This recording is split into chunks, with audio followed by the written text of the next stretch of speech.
Невремето што изминатото лето на неколку пати го погоди регионот на Кочани, собори десетина стебла и остави искршени гранки. Загрозената безбедност на граѓаните и имотот ја натера локалната власт да преземе акција за превентивно сечење на дел од неколку децениските дрвја во централното градско подрачје. Со тоа се намали опасноста од нови штети, но ја пробуди и љубопитноста на граѓаните, што станува со исечената дрвна маса. Шпекулациите дека можна е злоупотреба, односно користење на дрвата за нечии лични потреби, наметна и советничко прашање, поставено на последната седница на Советот.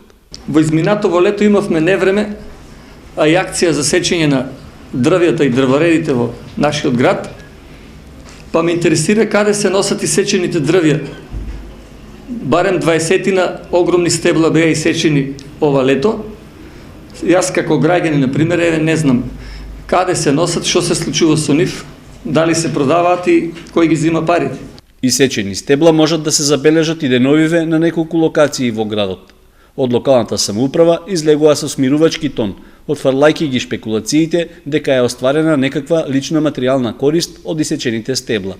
Сите исечени дрва се во пожарната, значи се доставени тамо и се складирани.